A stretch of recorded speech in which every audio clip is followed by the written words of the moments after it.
Welcome to Lighthouse, where we shine light on stories that linger in the shadows of our minds. I'm your host, and each episode we invite guests to share experiences that have changed their perspective on reality itself, stories that challenge what we think we know about the world around us. Today we have a very special guest with us, someone who has experienced something that defies logical explanation, an encounter with an object that seems to exist at the intersection of curiosity and terror. Before we begin, I want to remind our listeners that Lighthouse is a space for sharing personal narratives. We don't claim to verify these stories. Instead, we offer a platform for voices that need to be heard. Thank you for joining us today, Adam. I understand this is a difficult story to share, but I believe our listeners will appreciate your courage in doing so. When you're ready, please tell us what happened. This is a pretty nice city, Chicago. It's big, and because it's so big, you never see the same person twice. I sometimes curse that reality when I'm working on my latest project. Actually, it's less of a project and more of an investigation of a peculiar thing that happens in the city library. Let me explain. About 8 months ago, I'd say mid-November, I had been assigned a bit of a weird duty by my teachers.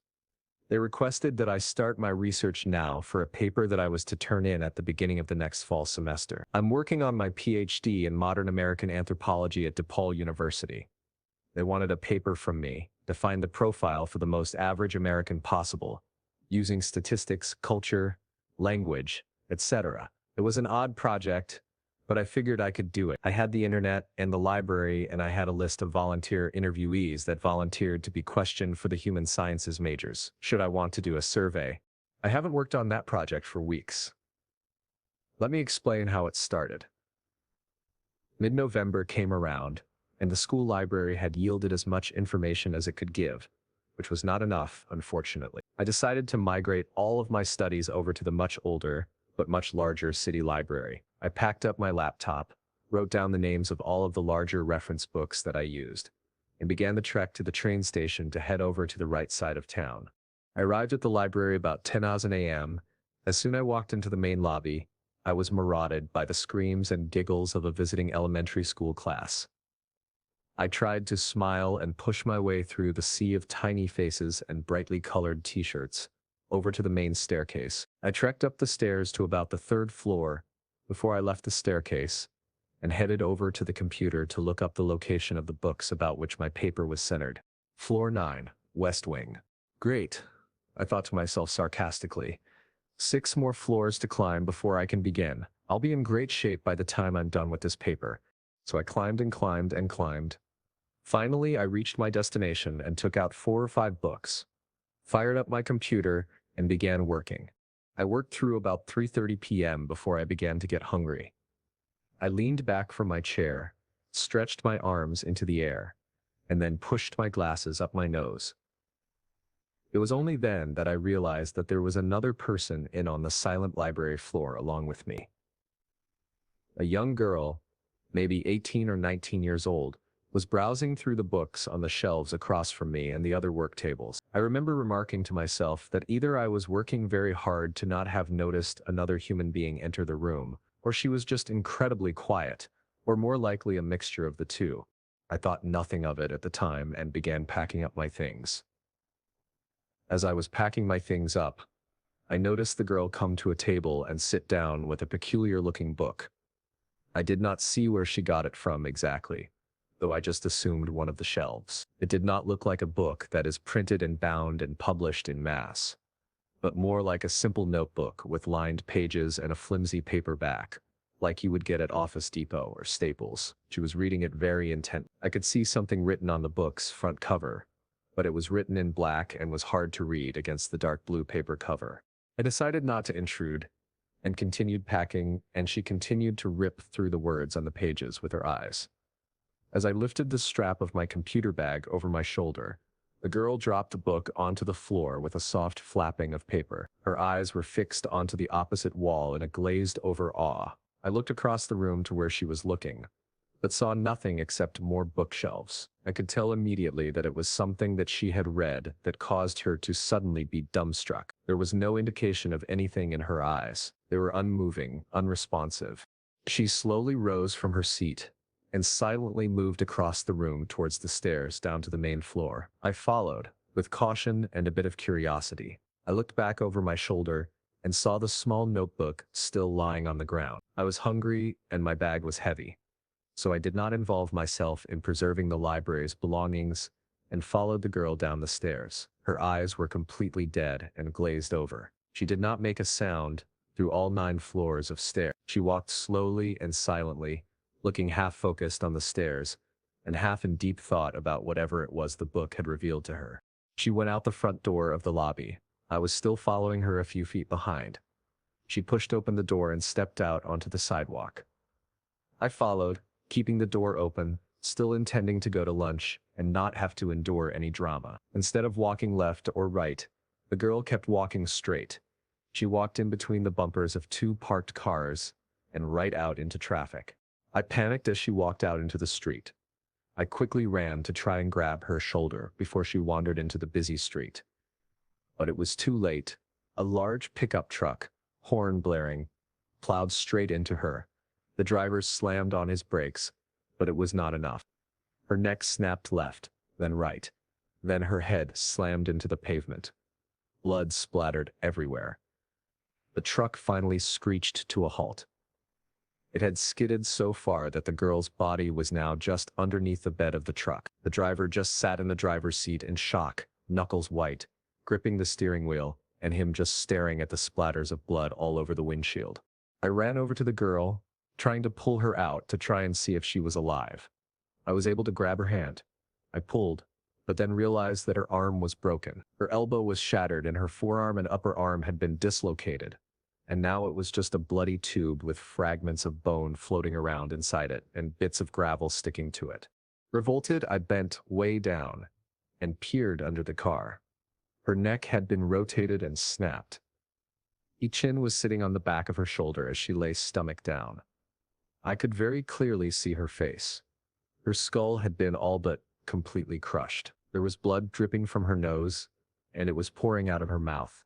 But her eyes still had the same exact expression in them, glazed over, looking at nothing, staring out into space. It was a bit strange that I thought she was still alive for just a second.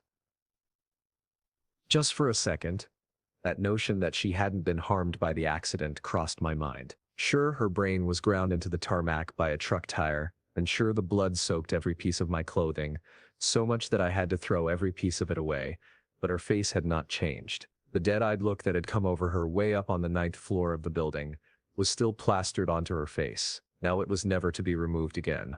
I just stared at her face for a second. I stood up at the sound of sirens. The police had come and were blocking off the area where the accident had happened. I told them everything I have told you. They took notes, but did not seem particularly interested in the book. I was shaken up, really shaken up. I was no longer hungry. I decided to just go home. The library closed for the day. It was tough to sleep that night. I just wanted to go upstairs and find that book. Nothing plagued my mind more than what was in that book. That book had killed her, either up on the 9th floor or down in the street. I could not positively decide which, in my mind. What I had witnessed, whatever it was, had me convinced that the book was responsible for a life that day. I was both ravenously curious and deathly scared of what was in that book. If I did go up the 9th floor, should I read it? Could I even find it? Had the police taken it? Was it still sitting on the floor where that girl had dropped it? These things I did not know. The library did not open for days. I've been looking for this book for over a week now. I have scoured every single shelf on the 9th, 8th, and now the 7th floor. I have asked the librarians about any such book. None had seen it. I asked all of the janitors. None had seen any book like it. I even asked a policeman who visited me to ask about anything else I had to say. He said no such book had been taken into the station for evidence. The case had been closed and deemed an accident. The driver was acquitted, seeing as how he had almost no time to stop, and probably could not have done anything anyway. I keep thinking to myself, I have to continue my research. Looking for this book is ridiculous. There is no point in it. Even if I do find it, the chances of the book being the cause of her death are slim. She must have had mental problems, or maybe it really was just an accident. Maybe it was something completely different that she had just remembered that caused her to be so distracted that she walked straight into traffic, or perhaps the thing she remembered made her so depressed that she just had to end it. The book is unlikely to be the reason she died, right? Even with these rationalizations, there were still some things that did not add up. If the librarians didn't do anything with the book, nor the janitors, nor the police, then who? There was very little time for anyone to go up the stairs after the girl and I went down. And if someone did happen to go all the way up to the 9th floor, they would have to go over to that particular table, among dozens, to be able to find it.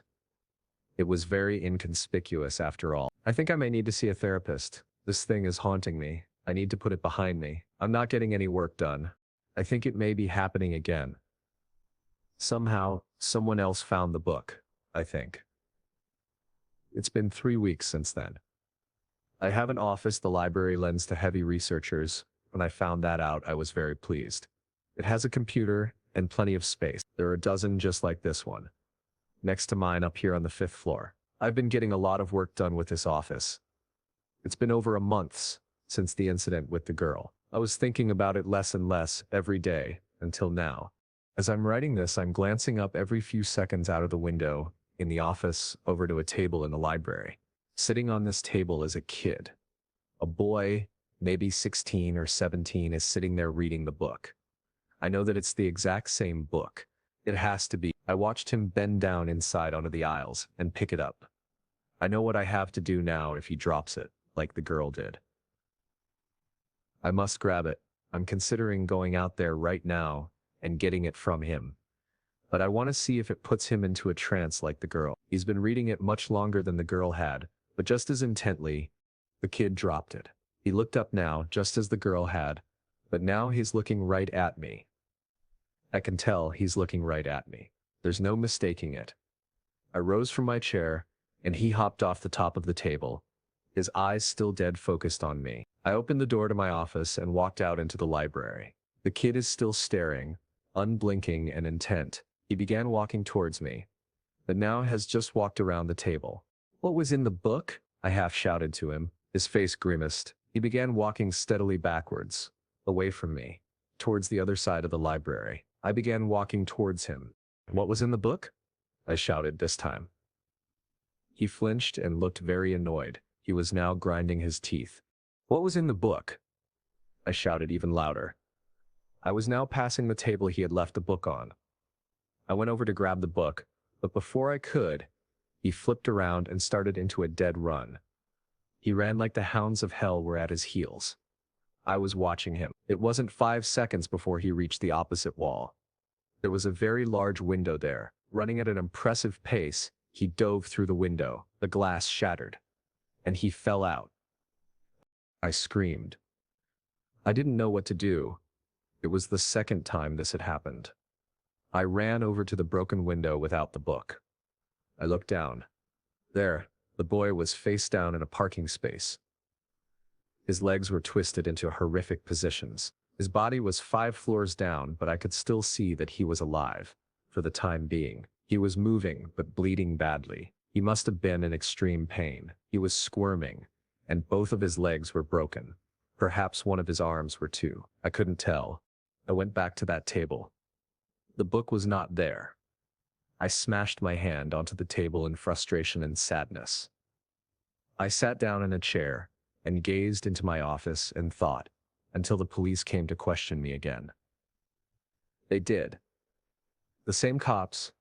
I told them what I have told you. They seemed not to believe me very much this time. There were witnesses for the first accident, but not for this one. There are no surveillance cameras in libraries. There was a law a few years back banning them. They did not want the government monitoring what its people were reading. They could not honestly believe that a kid just jumped out of a window because of this same book. I couldn't blame them either. It boggled my mind for months. It still is, as I sit here and holding at the State House. I am on trial for the death of this kid. I'm currently waiting for the physiologist to come to give me an evaluation. The physiologist came in, sat down, and put his briefcase on the table. "Good afternoon, Mr. Baker." "Afternoon. I've been quite anxious to speak with you. I've studied your case quite thoroughly." He spoke very kindly. "Now, Correct me if I'm wrong, but you claim that both the boy who fell out of the window and the girl who was hit by the car a few months ago, both of whom you were near when they died, were reading some sort of notebook when they died. Yes, I explained for the 1,000th time since I had been there. Describe this notebook to me, he said, as he opened up his briefcase. Well, it's small, thin, has a dark blue paper cover, and it has something written on T. The doctor had removed a few of his papers, and sitting there in his briefcase was the notebook. The very same notebook. Yes, he said as he gazed at me in curiosity. He saw that I was looking at the notebook, wide-eyed and apprehensive. He saw it too. What is this? He held it up and opened it. I could see that on the front was written the word, flea paper. I began to breath very heavily. I pushed my chair away from the examination room table. I sat there against the wall, looking only at that notebook, which had plagued my thoughts and killed 2 people already. The doctor read the book intently for about a minute. Slowly, he rose from his chair without saying a word, and without an expression on his face. I could see only a single tear running down his face. He turned around and opened the door to the room. Just outside the door was an officer who was guarding the room. The doctor reached down, slipped the gun out of the officer's holster, put it in his mouth, and pulled the trigger. Blood showered over my entire body. I didn't even notice it. There was the book, still sitting on the table. I panicked. I grabbed the book and ran for it. I hopped over the doctor's body and spun around the cop like an Olympian. I sprinted down the hallway and found an open janitor's closet. I ran in, shut the door, and flipped on the light. There I was, with the book. I opened it, and then bam! A cop had opened the door and smacked me in the back of the head with a nightstick. I blacked out. I woke up in a hospital, cuffed to my bed, still covered in blood. The cops testified to the fact that the doctor had killed himself, and not me. I told them about the book, and how I was in the closet to read it. The cop hit me to keep me from escaping. They searched. They said there was no book in the closet. Here I sit, in this cell. Here I will sit for 2.5 years for the unintentional manslaughter of 3 people with antipsychosis medication. No, I am not in prison, but in an institution. The handlers here do not treat many people well, including me. I tell them all day, every day, that I am not crazy. They beat some people. They force feed some people. They completely neglect some people. They have to force me to take my medication every day. I found the notebook in my cell. I have not read it. 2 of the most horrible handlers have found the notebook as well. I gave it to them. They no longer bother me, nor neglect any of the other patients. Every day I think about the book. It always feels like it's just daring me to read it. I always feel the temptation. I'm always curious about what's written in the book. What's in the book? The notebook always finds its way back to me. I know better than to read it. I know better. I've seen what happens when one reads the book. But I just want to know. I just want to know what it says.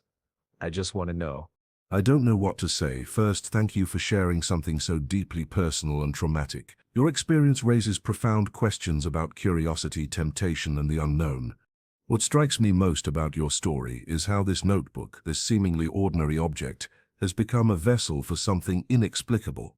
Throughout human history, we've created legends about forbidden knowledge, texts that shouldn't be read, boxes that shouldn't be opened. Your experience feels like a modern incarnation of those ancient warnings.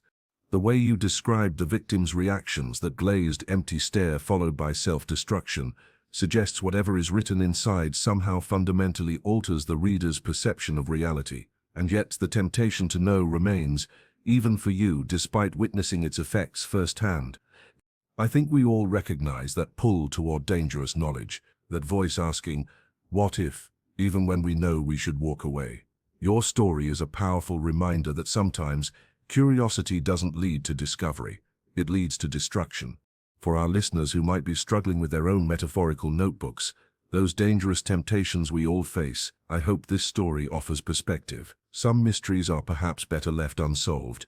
Thank you again for your courage in sharing this with us. I truly hope talking about it brings you some measure of peace. You've been listening to Lighthouse. If you've experienced something that defies explanation, something that keeps you awake at night, we want to hear from you. Visit our website at lighthousepodcast.com to submit your story.